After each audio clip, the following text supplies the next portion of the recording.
I still heard it. It's okay. We'll figure that one out. Hey there, everybody. This is Kenny and Penny squared. with the Sports on the Positive Tip podcast. We hope you are having a phenomenal start to your week. So on this week's episode, we are going to talk baseball playoffs, the great Aaron Judge. We can't ignore Shohei Ohtani as looking at some of those stats. We'll talk Mets, Braves.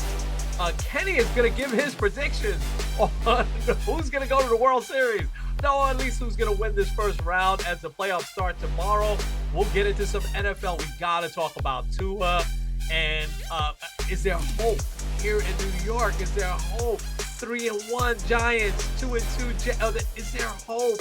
We hope so. And then we got some inspiration that Kenny's going to hit us up with. So, Kenny, first, how's things there in Cleveland? Is there excitement building in the air? Although the Browns, I don't know about them, So we'll see. We'll see. I mean, listen, there was a little bit of a drop-off at quarterback, but so give us a perspective on what's happening out there in the great Midwest.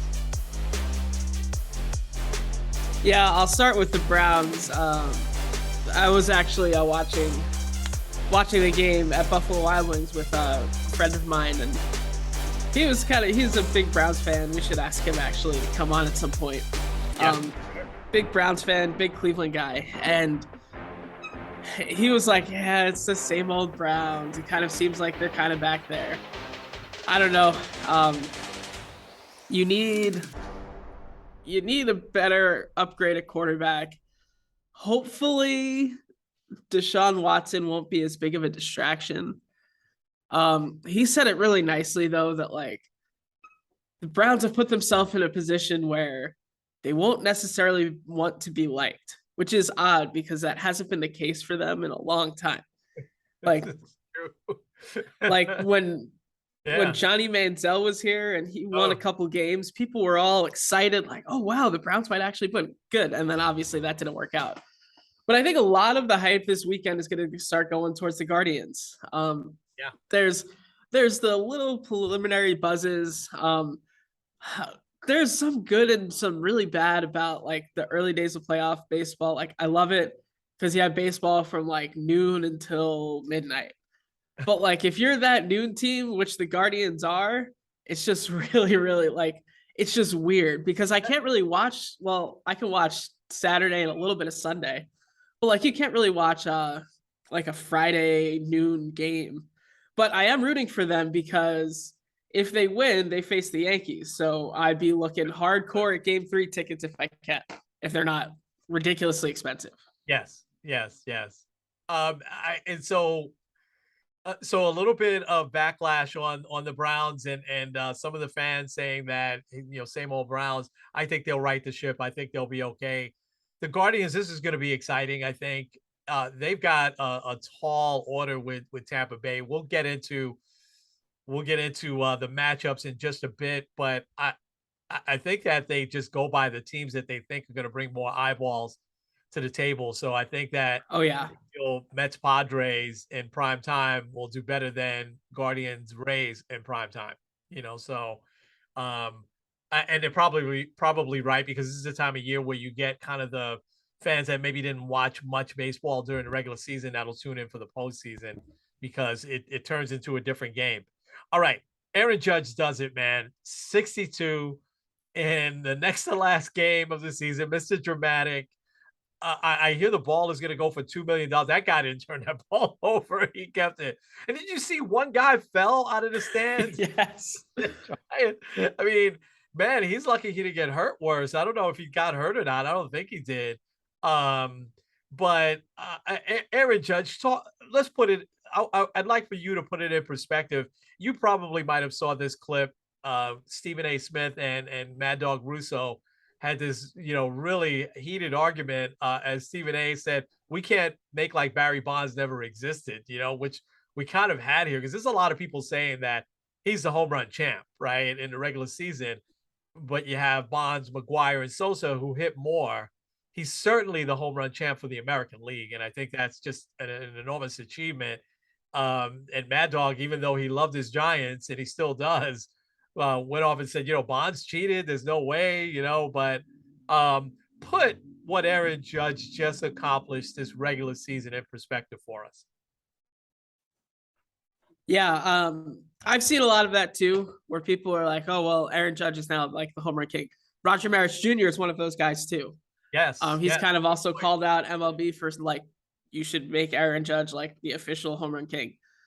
I'll start with Judge because I think what he's done has been, I mean, I would say probably in my lifetime, the greatest offensive output I've ever seen. Because like Bonds and McGuire and Sosa, yes, they hit the home runs, but they weren't in contention for the batting title at the same time. And then also just like the last 2 weeks of the season, essentially, Judge had every single one of his at bats nationally televised, and you could tell the pressure was really getting to him. He started over swinging a little bit, just trying to get it done. So I'm glad that he did, because it would have been like one of those big what ifs. But like, once again, like, we're not only talking a guy that had such an amazing like season in general, but he's doing it in a contract year where he turned down over $200 million. Yeah. He also he like something that kind of gets overlooked a lot of times. He played center field for a majority of the season. Yeah. Like, if you look, like, officially he's listed as a center fielder. He's not going to play center field really at all in the playoffs, but like he took on a new position and he took it in stride. And the Yankees in the second half were 35-35. A lot of that, the fact that they hit 500, a lot of that was Aaron Judge. He had, out of his 62 home runs, 19 of those home runs were go-ahead home runs. I believe 6 of them were game-tying home runs and 3 walk-offs. I don't know if you knew this, but Judge didn't have a walk-off home run. He didn't have a walk-off hit before the season, and I think he ended up with 5. Wow. So yeah, he's been absolutely excellent. Really quick on the whole steroid thing, I like the way that someone phrased it. He has the most home runs of any Hall of Fame eligible players, which you can now say because those other guys aren't making the Hall of Fame, like, officially, unless they're voted in afterwards. Yeah. And he's still the AL home run king. I always hate when, like, I was talking with Shelby about this a few nights ago. Remember the whole Penn State scandal, and then they vacated all of Penn State's wins. So it's like they won a championship, but like officially they haven't won a championship. Like, it just feels weird because like they still won the championship. And like, while I would love to say, oh yeah, Aaron Judge is like a home run king, like there's still other guys that have hit more home runs in a season. Sammy Sosa's hit more, McGuire's hit more, Bonds has hit more. Regardless of how they did it, they still ended up doing it. Jeff Passan also kind of had a good tweet where he said, like, Aaron Judge had the most remarkable season ever, but Barry Bonds still hit 73 home runs. And honestly, like, I think it was a very unique situation for Judge. And I think if he were to hit 60 again, not saying he will, but I think if he were to do it again, it wouldn't be as intimidating, because I think once he hit that 60 mark, it was just, there's a lot of pressure on him. There's a lot of, like, everyone is asking him and everything like that. So it'd be interesting if he does do this again. Another thing I want to point out, and then I'll stop talking Judge, is the guy played every single day. I think it was 50 straight games that he played up until the last day of the season, which was probably the most pointless 162 I've ever seen. But like, he was playing every day. That was one of the biggest things, is, oh, well, he's injury prone. He didn't get hurt at all. Yeah. Which is probably why they hesitated to sign him before the season began. Oops. They're, boy, oh boy, the contract that I think he's going to get. I'm not adding anything to that. I think what Judge did was just remarkable. And you're right, the pressure, it reminded me of Hank Aaron's chase because, those games were purposely put on national television, back then. And in fact, that whole weekend series, even though they sat him down after he hit that home run on Thursday, they sat him down. The Cincinnati series, it was all on national television, which was unheard of back then. And then the Monday night game against the Dodgers where he hit the home run. But not, you just don't have the amount of media following him, and MLB Network, ESPN, all over the place. Every at bat is coming up. So him to do it under pressure with the grace that he did it. He's such a role model, I think. I know we sometimes use that term loosely, but this guy is the real deal. And I think you made a great point about playing center field too. Not an easy position. There's going to be talk now. Listen to me, and I know to you. Well, let me say one other quick thing. I'm with you there. It's hard. We can't make like what Bonds and McGuire and Sosa did just never happened. You know what I mean? It did happen, and I hate that too. Have you seen the Reggie Bush commercials where they give him like an award and they say, "Hey, he's got it back. No one is taking it away from him," because they took his Heisman away for whatever it was, and they also took away USC's national championship that year. But we saw it. Reggie Bush played. He was the best player in college for those couple of years, hands down, and he earned that Heisman Trophy. And so we can't make like it never happened. And I love how he's kind of making fun of it now. And he's carved out a nice career for himself. He's an announcer now, but and I thought he had a decent NFL career. But it's so funny. You can't really erase it. And he's having some fun with it there. Marcus Camby, they erased that UMass was ever in the Final Four that year because of whatever reason it was. It's hard. We can't. I mean, we saw it with our eyes, so we can't erase it. So I get it. I never thought I'd be taking up for Barry Bonds here or Mark McGuire or Sammy Sosa, but I mean they did do it. But it's remarkable what Judge did. Shohei Ohtani. I just want to close this out because he did have just also historical season.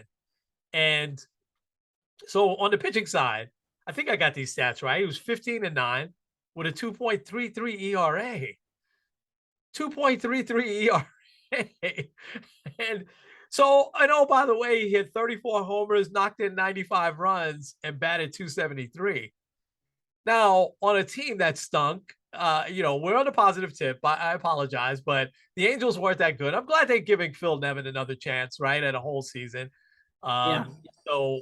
But I saw where also Mike Trout hit his 40th home run. Oh, I don't know if it was yesterday or day before. But you got these two all-world generational players that we should be seeing, starting, tomorrow in the postseason. I'd love to see those guys play in a World Series. But put it in perspective, there's no way that Ohtani should get MVP, right? I mean, that's just an unbelievable year, but I can't give him the MVP. Yeah, I forgot who it said, and it might have been Michael K. I honestly don't know, but someone had said, yes, Ohtani compared to last year, which he did win the MVP last year, deservedly so. He's had a better year. Like, you look at all of his numbers, they're spectacular. But the only person that really could have surpassed a year like this is a year like Aaron Judge had. So I know WAR isn't the end all be all, but Shohei Ohtani, both as a pitcher and as a position player, had a WAR of 9.6, which is tremendous. Aaron Judge had a WAR of 10.6.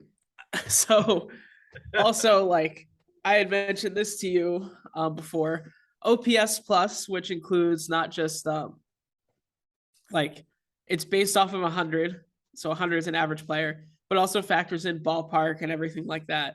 Aaron Judge's OPS plus is 211 this year, which is, I think, the 7th highest mark all time. The only guy that wasn't on steroids that had a higher OPS plus in a season was Frank Thomas. Wow.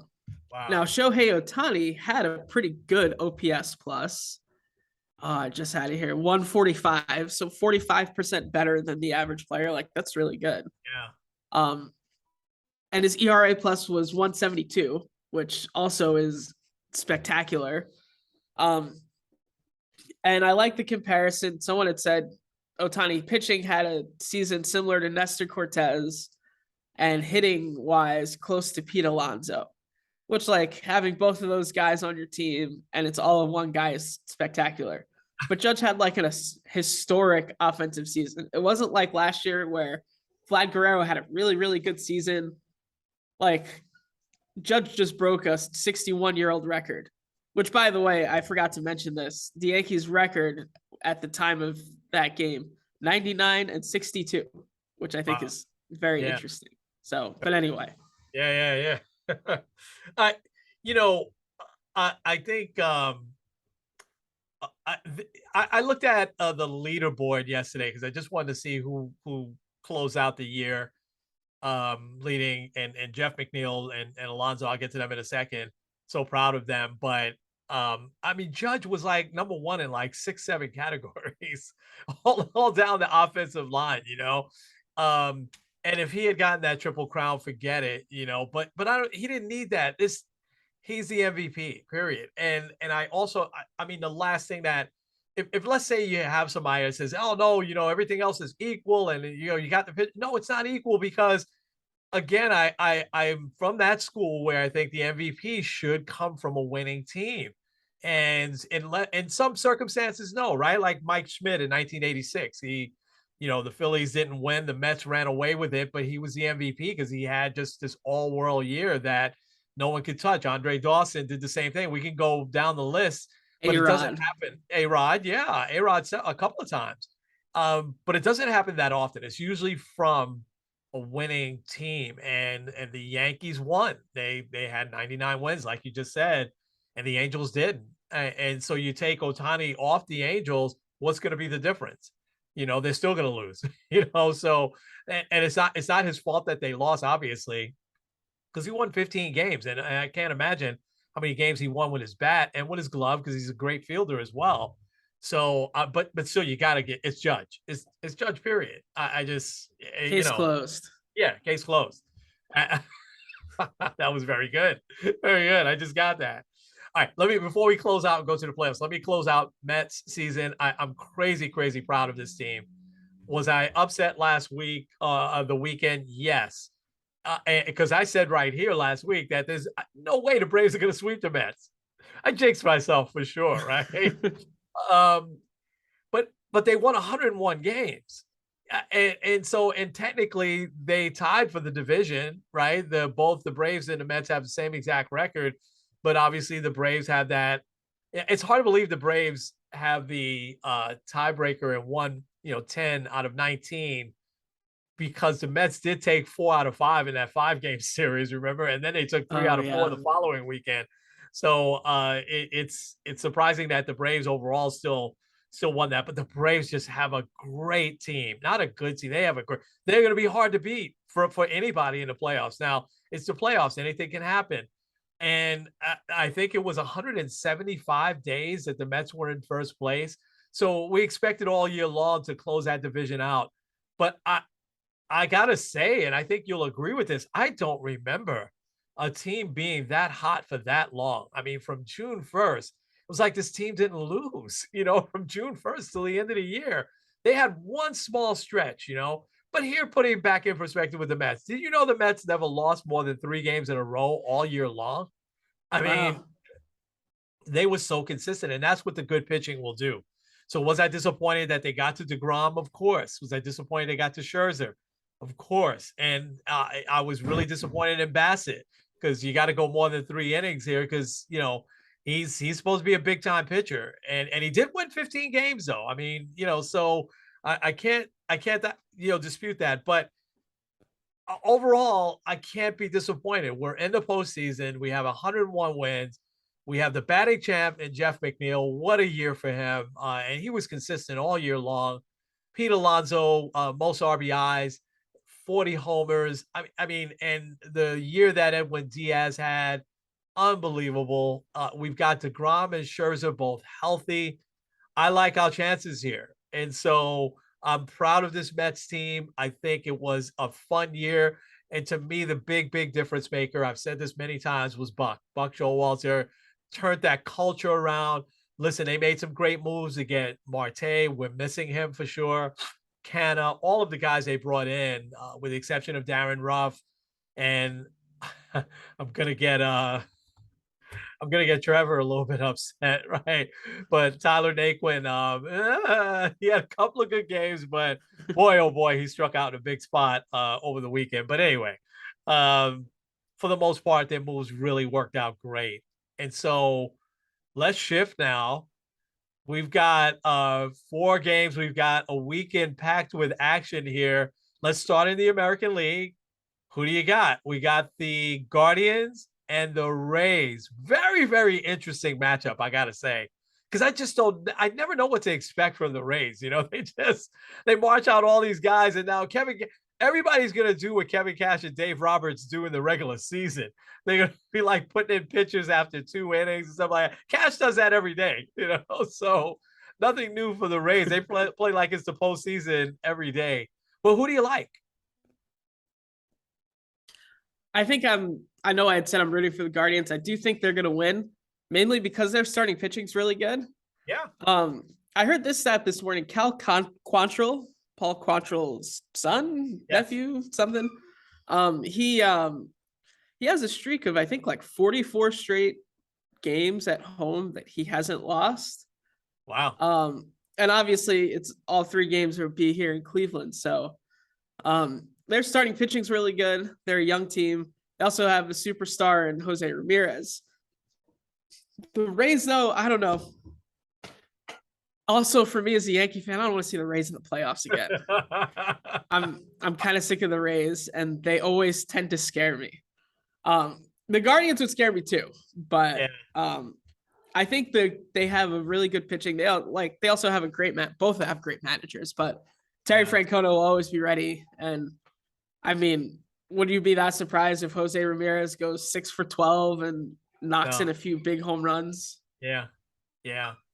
Francona might be the X factor in that series. No knock on Cash, but Francona is just a Hall of Fame manager. There's no doubt. Let me ask you one question on that series, and we'll move over to Blue Jays Mariners. Bright lights, will that bother the young Cleveland team, you think? It's possible, because also their division wasn't that good, but part of the reason why the division wasn't that good is because they had an excellent September. The White Sox started to kind of turn things around a little bit, and then they were like, no, we're going to sweep you. The Twins, when they were still hanging in there, the Guardians swept them, I think, twice. Yeah. They won the game they needed to win, no doubt. Yeah. I don't know. It might, because really, you look at the core that's left, a lot of them haven't really been in the playoffs at all, aside from Jose Ramirez. Yeah. Ahmed Rosario, wasn't he on the 2016 Mets team? Maybe. I believe he came up second half that year. I don't believe he was, if I remember right. I don't think he was a big part of that team. So he does have a little bit of experience. Yes. Yeah. So it might get to them a little bit. It's a really young team, the youngest team in baseball. So we'll see. But also Terry Francona might get them a little chilled out for it. So. Okay. All right. Blue Jays Mariners. Wow. What a first round 2 out of 3 series from 2 really exciting teams. Who you got? I think this, with all respect to the Mets and Padres, I think this will be the most exciting series, because the Blue Jays is the first time they're in the playoffs since 2016, I believe. You have a lot of really fun stories with it's the first games at Rogers Center. I was gonna say Sky Dome since 2016, because I believe they were in the 2020 playoffs, but I don't think they won. Yeah. I think it's going to be very exciting. It's one of those teams where it's they had a really disappointing season, but you can erase it with a couple of series wins. If they end up beating the Mariners will be an interesting team in general. But then also I'm hoping that they go and they beat the Astros, because that would be fun. Yeah. As a Yankee fan. but but You don't want to see the I think they're Astros. Yeah, I nah, get not it. Yeah. um I do think that they probably have the better team. Both of these teams are very inexperienced playoff wise. Like Yeah. Vladdy doesn't really have a ton, but Bichette, all those other young guys. But Alec Manoah, I think, has kind of, especially in the second half, has really come into his own. Yeah. Um, Seattle, my biggest concern with them is, first of all, they do have great pitching as well. I mean, Castillo is probably the best trade deadline acquisition of the season. Yes. Yeah. Um, but Julio Rodriguez is kind of hurt, and he's kind of the engine for that team. Yeah. But also like this team hasn't been in the playoffs in 21 years. People will be excited, and more than anything, I think that they're hoping that they can get at least one playoff game in. They would have to win. They would have to win this series, and then they'd be guaranteed at least one playoff game, hopefully two. Yeah. So we'll see. All right.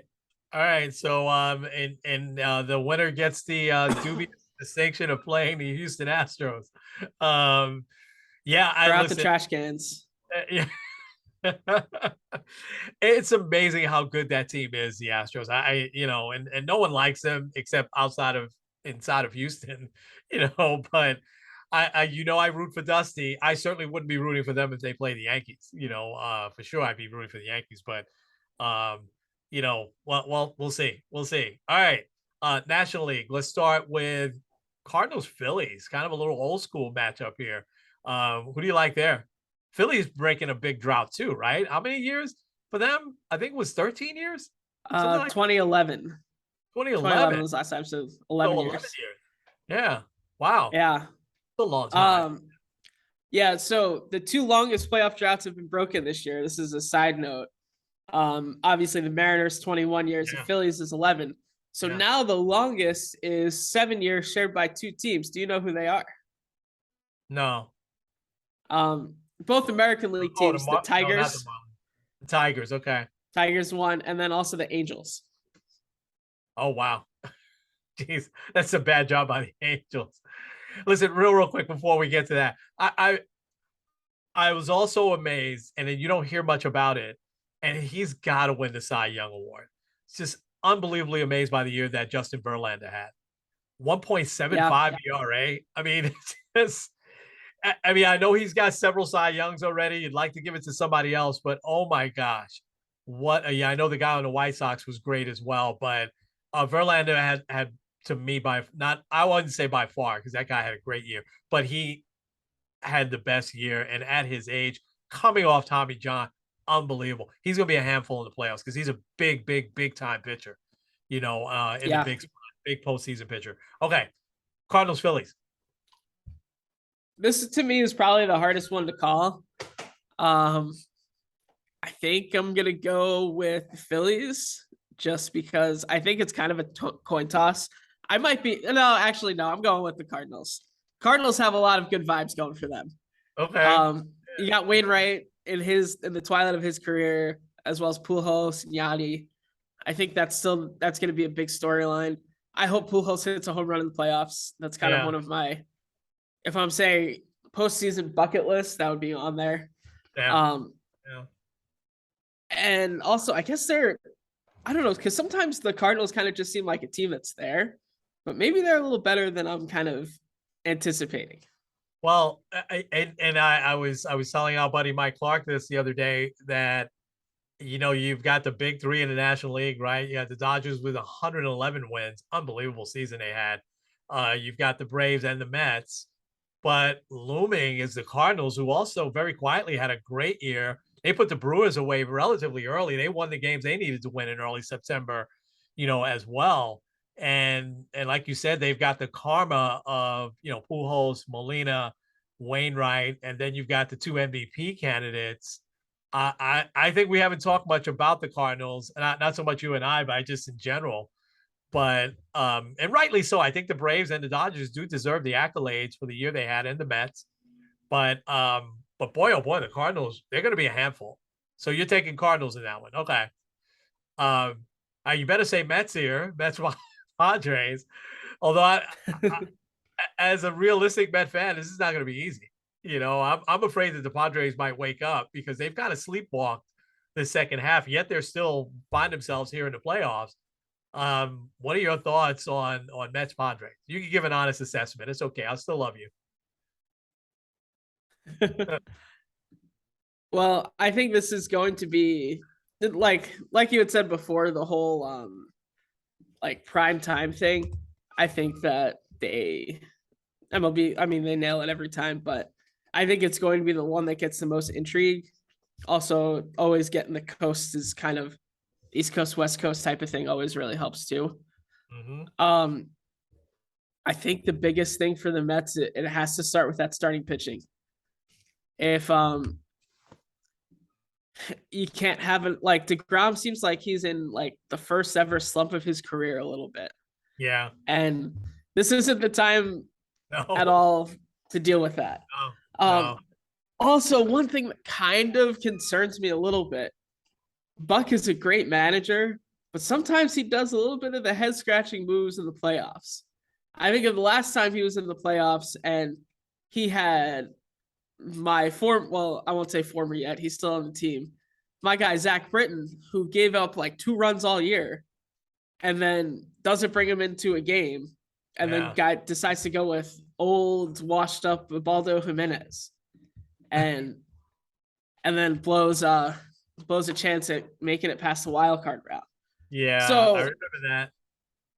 So that's one of my little red flags with the Mets, but I think overall, like, they're still the better team. They have the rotation to do it. I'm assuming you're going with the same 3 that you went with the Brave series: DeGrom, Scherzer, Bassett, right? Yeah, that's how it lines up. Yeah. So I think that you got the guys that you got. I think really the biggest thing is you need a good outing from DeGrom to kind of set the pace. You need Edwin Diaz with them trumpets in the background to shut it down. Yeah. I think if you win this first game, it's going to kind of destroy the Padres a little bit. I feel like they're a little bit of a fragile team still. Granted, they still have some postseason pedigree. Machado, he hasn't won a World Series, but he's been in the playoffs. Juan Soto has won a title. Also, a big thing, I think, big advantage for the Mets is the Josh Hader versus Edwin Diaz conversation. Yeah. Which months ago we would have been like, oh, well, they're like a dead heat or Hader's better. But Josh Hader's been awful in the second half. So not anymore. Yeah, the Brewers knew what they were doing. I was crushing them, right? I was like, that trade didn't make any sense, but the Brewers saw something that was off with Hader, Hopefully he's not injured or anything like that. Listen, of course I'm picking the Mets. Of course I expect DeGrom and Scherzer to close it out. I don't think we're going to need Bassett, but the Padres are a dangerous team. And if there's a team that matches up 1-2 this year, as best as possible with DeGrom and Scherzer, it is the Padres because it's Yu Darvish, who's very quietly bounced back and had a great year. And then you've got Blake Snell, who was so clutch. That's still one of the worst World Series moments ever, him getting taken out and by Kevin Cash. But when he's had his opportunity to be in the postseason, he's been clutch. He's such a great pitcher. So that does worry me. Juan Soto was Mr. October, when in the World Series a few years ago, but there's something off with him. I'm not sure what it is. So I do think that the Mets will wake up. The bats came alive in these last 3 games. I know it was against the Nationals, but I think that the Mets will be okay here. But I gotta say, we need DeGrom to be DeGrom. That's sounds very cliche-ish, but all right. So it's exciting. The Mets would get the Dodgers if they take this series.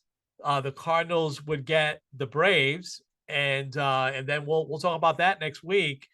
But I do think that the Mets match up well with the Dodgers. They played them well not last year. Last year, I think the Dodgers swept the whole season series. I think the Mets won 1 game.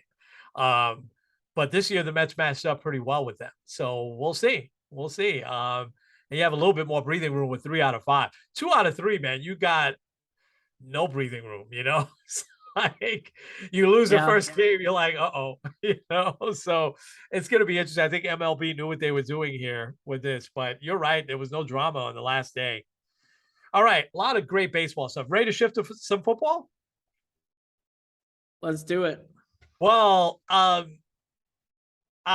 don't know where we should start. Should we start with let's start with Tua and talk about that story first because I'll start because I've got some feelings around that and you and I one of the best movies we really liked the movie with Will Smith. What was the title of it again? Was it Concussion? Yeah. Was the title of it, right? Okay. Um there was so much that the NFL didn't do for their players for a long time and I I never like to I shouldn't say this. Um there are some things that the NFL does do correctly. And I do think that they while they reacted really late on this, I do think that a lot of the things they put in place have really reduced concussions and head trauma. So I'm really surprised that this happened with a star quarterback. Tua's rising to be a star, and obviously he's got the big name from college, but he's making his way here in the NFL. And the last thing you want to do is see, another Andrew Luck situation, right? And I know it wasn't concussion so much with Andrew Luck, but it was part of it. But see a very young quarterback after 3, 4, years in the league have to retire, because of this. And so I was just really stunned by how did the breakdown on this. And you see first of all, and neither one of these hits were hits to the head. So this is why I say the NFL has gotten better. You're seeing less and less of these helmet to helmet hits to the head. So the first hit, I mean, he gets pushed, kind of loses his balance going back. Clearly hits the back of his head. And he clearly, he said, oh, it was maybe a back issue. There's no way. You saw his knees wobbling. You saw him go back down. How did he go back in the game? Who cleared him? And I know the guy who cleared him has been fired, right? But how do you have that sort of breakdown? And then to make it worse, and I don't want to play Monday morning quarterback because I remember and we haven't paid as much attention to the Thursday night games, but that happened to be a pretty big game, great matchup, pretty big for early season, right? But and I didn't say it on the show, but I remember saying, man, how's Tua only playing 4 days later? After having a concussion, how did he get? There's no way he didn't have some sort of head trauma in that game against Buffalo. And sure enough, man, it wasn't a horrible hit. It's not like a guy came in and hit him in the head, but he got dragged down and it's like he fell wrong and just fell like in the right or wrong spot, right? And so scary to see his hands kind of, go the way they did. And so Ken, I got to ask you, how did this how is he back on the field? And the second question I'll ask you is was this a big setback for the NFL and all the progress I think that they have made when it came to protecting players from this serious injury like this? Yeah, I think there was a little bit of the victim of the moment thing there. Cause like essentially, especially in football, where like they're all about like preaching toughness. I mean, Justin Herbert playing with broken ribs, and a lot of times you have like those guys like they're hurt, they get shaken up, and then they jump back in the game. Um, to some extent, like there's the badge of honor of like playing hurt, or not the same sport, but when Klay Thompson tore his ACL and then still threw 2 free throws out on a Yeah, torn ACL. yeah.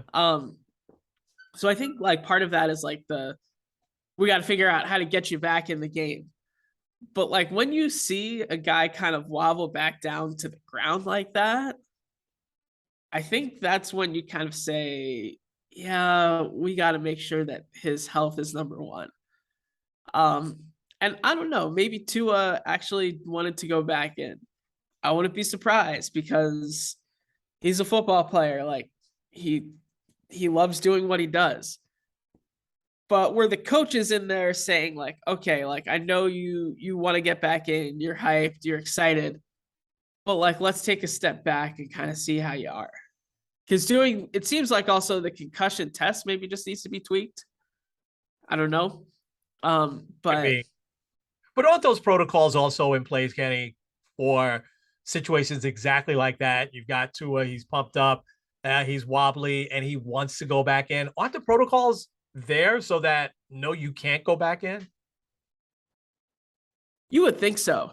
Yeah, Because it seems like he probably passed the concussion test. And there have been former players that have said, "Oh yeah, I've passed concussion tests, even though I knew I had a concussion."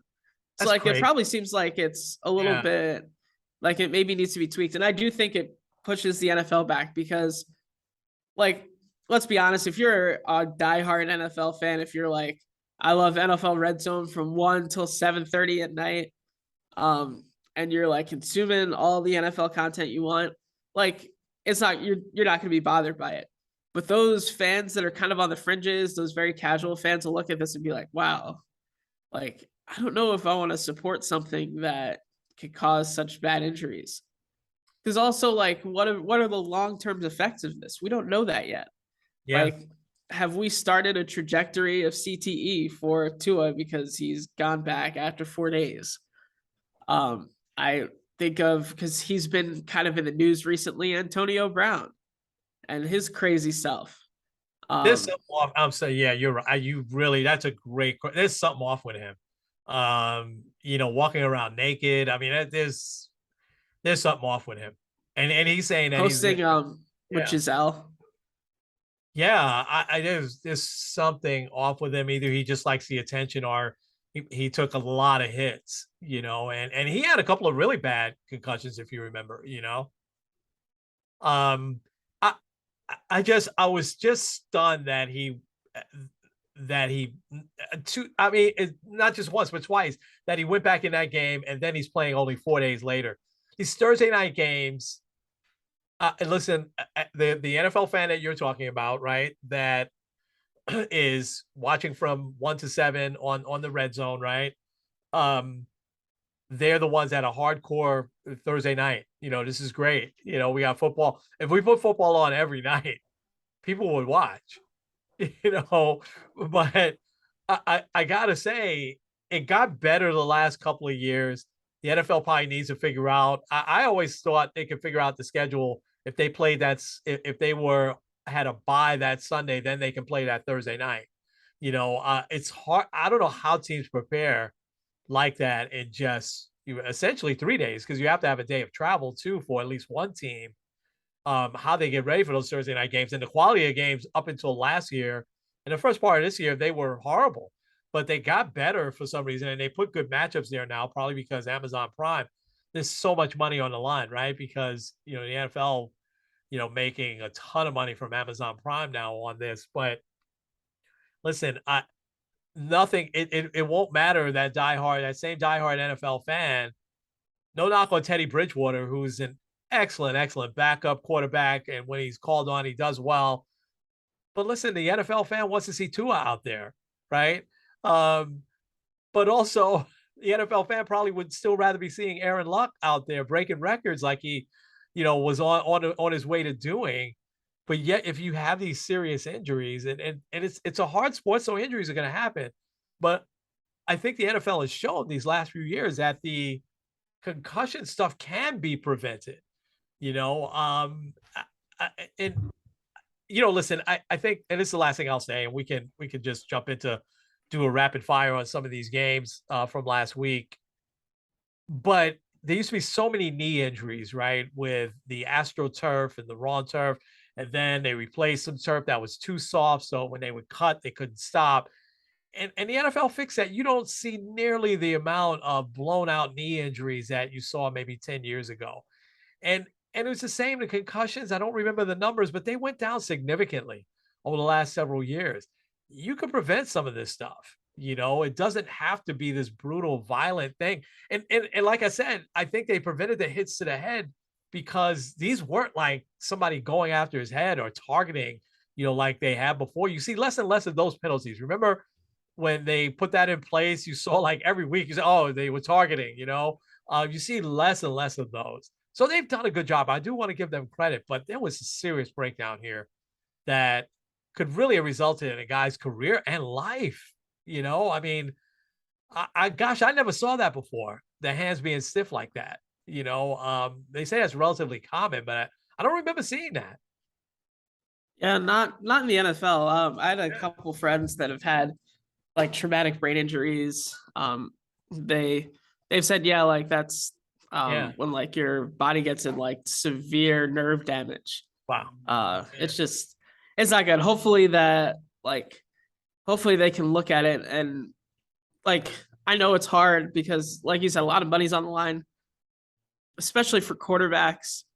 Yeah. Like if there is a concussion, it should just be you're automatically out the next week. Yeah. Um, They should which push. now Tua is, but Yeah.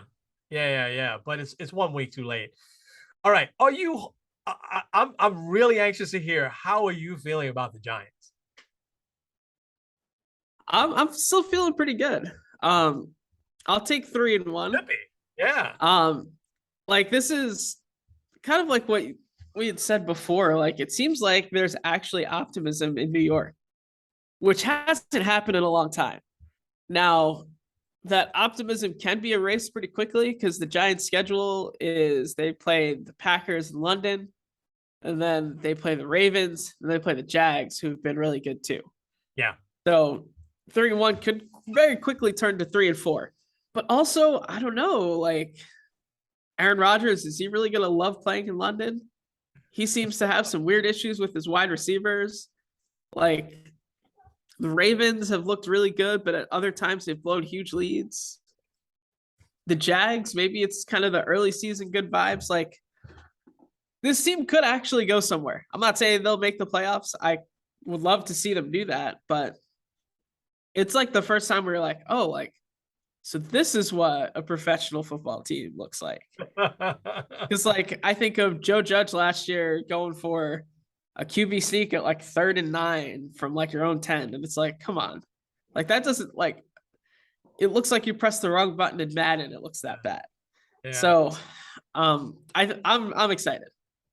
Yeah, it's great, and I think that the one of the differences that I see in just the kind of turning back and forth because it's a shame that them and the Giants are always the Jets and the Giants are always on at the same time, but um, they seem to be taking advantage when a team messes up, which they didn't do last year, and so the Bears dropping that punt late in the game, last year the Bears would have recovered it and went marched down the field and got a game-winning touchdown.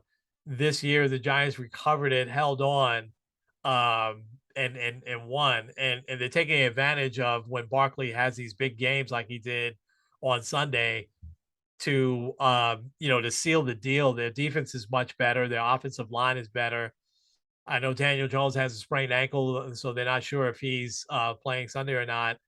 But there's something different. I can't put my finger exactly on it. I think, me, I always go back to leadership, and I think that their leadership is a lot better. And so I think that the Giants, they've got a puncher's chance of beating the Packers this week. And so I would just look week to week, man, for them. You look at this first, quarter, first 4 games, not really quarter anymore, but first 4 games, 3-1, Now, again, can they now wind up, 4-4 after the next 4? Yeah, maybe, but there's something building here, which is all you want to see, right? Yeah, I think like even seeing a say 7-10 season, which would mean they'd only win 4 games the rest of the way, I think that would be like a huge step in the right direction. Yeah. Because also the Eagles look really good. The Cowboys have looked good under Cooper Rush so far. The Commanders are, well, still kind of a weird team, but just don't know with them. Yeah. Yeah. And so I was very happy with Zach Wilson. I really liked the game that he played. I love how they grinded that game out against the Steelers and they won it late. There's a little something changing here with the Jets as well, and they're starting to use their playmakers. I think that the Steelers are unfortunately on the downside, but listen, let's take advantage of that. They're still a good team. They have a lot of talent, but I think the Jets caught them also at the right time. But to go on the road and win that game like they did, I think that was great. And let me take that back. They weren't on the road, right? The Jets were at home. But it's still a huge win, I think, for them. And I like what I'm seeing there. I think the Giants progressing a little bit faster right now than the Jets, but I like what I'm seeing from the Jets. I think we're going to have a pretty decent football season here. In New York. I'm very, very optimistic now. I went from cautiously optimistic to optimistic. So, that's a good thing. Let's do some rapid fire real quick because I want to get to your inspiration this week. Giants have that early game against Green Bay. You're gonna have to get up real early to watch it, and then you're gonna be in church, so you're gonna miss it. Miss most of it because I think it starts at 9:30 here in the East. Yeah. Jets have the Dolphins, and I think that again another window here because the Dolphins without Tua. I think that the Jets might be able to steal a win here, so we'll see. But the three big games that I think I see are Philly at Arizona. Dallas at the Rams is probably the big 4:30 game. Although I think Philly, Arizona is almost just as big, but definitely most of the country is going to see Dallas Rams. And then you've got Cincy, Baltimore at night. So who do you like with Philly and Arizona? Um, I'm gonna be a little NFC East bias, which by the way has the best winning percentage in the NFL. Just pointing that Wow. out after all the people saying like, oh well, the NFC East is horrible and Yeah, outrageously bad. yeah. I do think the Eagles will win that one. I mean, obviously the Eagles aren't going 17-0, No. but I don't think they're gonna lose this week. Okay. All right. Dallas and the Rams? I'll stick with the NFC East bias. I'm gonna go with the Cowboys here. Wow. I think one of the biggest things though is the Rams just haven't looked like the Rams. Their offensive line is really hurt. I heard this stat, which is kind of crazy. They have the least amount of big plays, like plays over 20 yards in the entire league. Yeah. And this is a team that has like Sean McVay, who loves the big play, Matt Stafford, who loves the big play, and Cooper Kupp, who also was known for big plays. So they're going to be a team that's getting a little desperate. It's funny, though, the NFC West is everyone is 2-2. Geno Smith MVP there. I tell you what, man, maybe we'll talk a little bit about Geno Smith next week because sometimes you just need a chance. And he's getting the opportunity now to play, and he's looked fantastic. The 49ers, you said the Rams, and the big plays that they gave up to Debo and Jimmy G on Monday night, that was stunning. I mean, not stunning so much because it was Debo, who is such a guy. He's one of those underrated guys that just makes these big plays all the time. But the fact that it was the Rams giving them up, you're right. So Dallas over the Rams, and then so let me ask you this real quick before we get to Cincy, Baltimore. Do the Rams go back to Dak next week? He's going to be healthy, ready to play. He says next week. If the Rams, if Dallas beats the Rams this week, do you stick with, the backup who's done a great job, or do you say, hey, Dak, it's your team, get back in there? Cooper Rush has been great, but you got to go with Dak. Okay. You can't have your $40 million quarterback on the bench. It's true. And also, I think Dak is just a better quarterback. And also, like, let me pull up Dallas's schedule these last few weeks because, like, they've played great.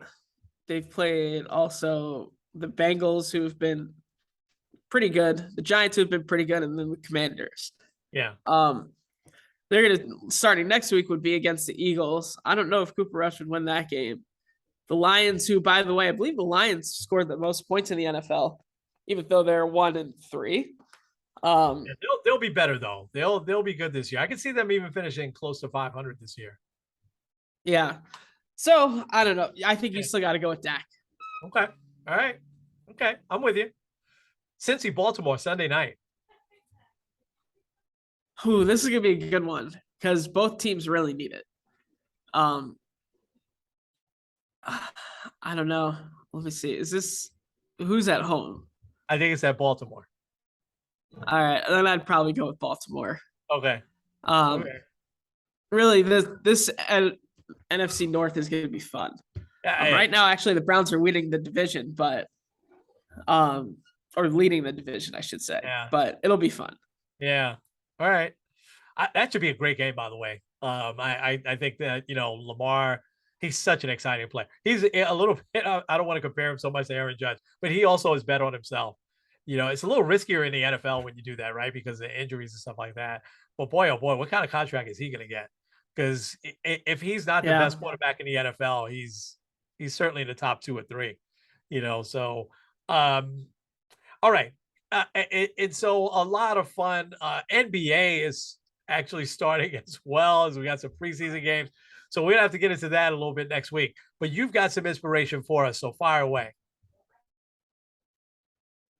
All right. So we've talked a lot of baseball playoffs, a lot of the fun stuff, kind of recapping the year. When you look at all of the different teams that miss the playoffs in baseball, obviously you have a lot of disappointments. Like you have the White Sox, who Tony La Russa is not coming back. The Royals also fired Mike Matheny last night. Saw that, yeah. Like you'll have a few guys also kind of losing their jobs and everything like that. And this is probably where the focus should be anyway, when it comes to teams that have struggled, but then made huge steps forward. And that team's the Baltimore Orioles. They were eliminated from playoff contention October 1st. Which, if you had said that at the beginning of the year, people would have thought you were crazy. They had an excellent season. A lot of their young guys kind of stepping up, and it's also fun to kind of see some of those guys that they've drafted number 1 overall because they had the worst record for years. Like Adley Rutschman, he had a pretty good run kind of towards the end here. But I want to focus on a quick stat, which I think is very interesting. The Baltimore Orioles lost 100 games last year, which obviously was awful, and they were in last place. They are the first team ever to finish with a winning record the following season. And to me, that's tremendous because, especially when you were looking at the AL East going into the year, with the Red Sox were expected to be better. The Blue Jays were supposed to be really good, the Yankees and the Rays. And just like that, people were like, oh, well, basically, I think I might have even said this before. However many times you beat Baltimore is going to depend on who wins and loses the division. And that really wasn't the case this year. Really, honestly, that was the Red Sox. But it's just so interesting to kind of see a team turn around like that. Yeah. And I would assume their manager should win Manager of the Year because there really isn't another option. But either way, I think that they deserve a lot of credit. And sometimes you just need that opportunity, kind of like what you said before, where no one's really looking at you and no one thinks that you're going to do what you're going to do. And then just kind of go about your business. And the Baltimore Orioles definitely did that. I mean, 83-79, they finished 3 games out of the wild card. Yeah. Wow. It's one of those teams, you look at next year and you wonder if they can kind of sneak into one of those wild card spots. Yeah. And they pick up a piece here and there, so 83, that means last year they lost 62. So a 21 game improvement, in wins. I'll take that, man. Any time, right? Well, yeah, they were 52-110 last year. Oh, they only won 52.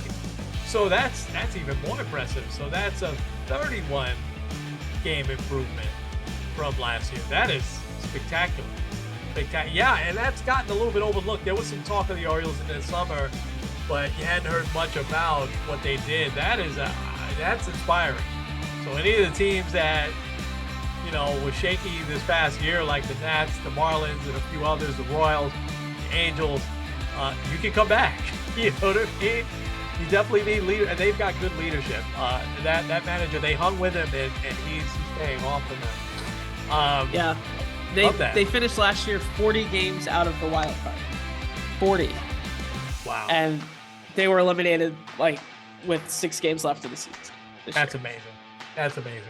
What a story. All right. it's time to take us home, man. We'll be back next week, right? Got a lot to talk about as baseball unfolds, and maybe we'll be in person next week. Let's see. Right? Oh, that's a little teaser. Yeah. A little teaser. Take us home, man. All right. This is Kenny Squared N. Kenny. With Sports on the Positive Tip. We will see you guys. Absolutely.